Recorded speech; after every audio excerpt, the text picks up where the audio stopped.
او حصل اي حاجه انا مش عايز حضرتك معايا وهشتغل في محصول تاني ولا اعمل ايه؟ صح؟ مش دي النقطه انت متخوف منها او كده ولا انا فهمت غلط؟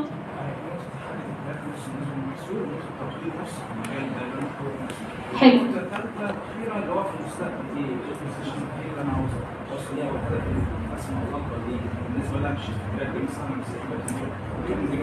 حلو. عندنا كذا شركه مقسمه بس بنتكلم شركه معينه. حلو. ايه بقى اللي بعد كده؟ ايه اللي بعد كده؟ وازاي اطور نفسي من المجال ده؟ طيب ماشي. انا هقول لك وجهه نظري باللي انا شفته. انا بقالي دلوقتي رسمي كمهندس زراعيه رسمي 7 سنين. بشكل غير رسمي 10 سنين، 3 سنين وانا في الدراسه و7 سنين بعد ما خدت شهاده الكليه. اقدر اقول لك ان انت لو تخصصت في مجال المكافحه حلو، بس لازم تفهم تسمين في الخباثه. بمعنى انت وارد عندك ان انا اخش مزرعه، انا ده بيحصل معايا، اخش مزرعه مثلا الاقي المزرعه متبهدله اصابات حشريه. طيب اجي اقول له طب انت حضرتك رشيت؟ رشيت مره واثنين وثلاثه رشيت. لو انا مش عندي وعي، انا نازله المزرعه ابص على ايه بالظبط؟ وانا بتاعت مكافحه مثلا فقلت انا هبص على الاصابه اللي عنده، هروح جايه والله حضرتك دلوقتي عندك ليف ماينر، رش اسيتاميبراد 20% والراجل يسمع كلامي ويرش، ما جابش معايا نتيجه. طب انا لازم يكون عندي خلفيه ان انا بذاكر تسمين مثلا في الخباثه كده، فاهم ازاي؟ اجي الاقي المزرعه بالمنظر ده، طب ده وقته، طب دي درجه حراره تشتغل فيها الحشره دي، فاجي اروح داخله قايله له مثلا والله وريني برنامج التسمين اللي حضرتك شغال بيه، مش شغال ببرنامج كميه الازوت اللي حضرتك حاططها قد ايه؟ معدل الميه قد ايه؟ والله اجي يعني في الحاله دي بالظبط انا لقيت ان هو مزود ازوت جدا، معلي نسبه الازوت في المزرعه قوي، يعني عمل عنده بقى نموات خضريه كتير وبدات الشجره تزهزه وبدات تيجي اصابات حشريه بشكل مش طبيعي.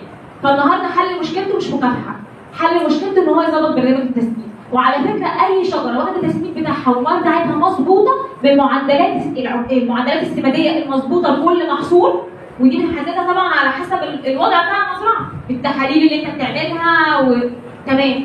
فبتيجي مثلا تحدد بقى المشكله عنده في ايه. ده برضه دي حته الثقه بينك وبين العميل، دي حته الثقه ان هو انت داخل له في حته ثانيه، فهو بدا ياخد باله ان انت حد فاهم انت بتقول ايه. اصل هو برضه اللي شغال في الزراعه حتى لو مش مهندس زراعي هو راجل قديم ويعني مش عايزه فانت لازم تديله المال دي. فذاكر تسمين، دي نصيحتي ليك، ذاكر تسمين جنب المكافحه. ذاكر تسمين مع المكافحه، هتترمي في اي حته تعرف تروح. هتعتمد ان انت ده المحصول اللي انا شغال عليه وده البرنامج اللي انا شغال عليه هتبدا. ده رايي ودي يعني وجهه نظري.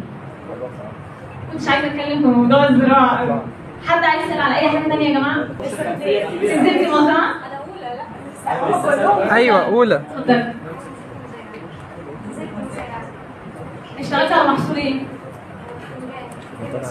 العنكبوت الاحمر كان مطلع عينيكوا اكيد صح؟ كان في منطقتي هنا في المنطقه؟ عنب برضه؟ هو العنب شغال تصدير كويس جدا في المنطقه دي.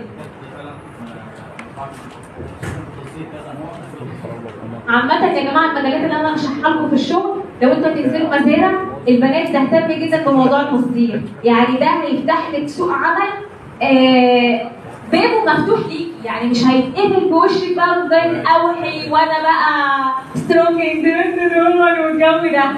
شغل تصدير وده هيخليكي مع الوقت قادره ان انت يكون ليكي راي، يعني كل ما تعلي الفاليو بتاعتك كل ما يبقى افضل. ده يعني في الاغلب بيشتغلوا بتوع اللوجيستيك اللي هم تبع اكاديميه بحريه بقى والكلام ده، ممكن تخش فيه بشكل او باخر.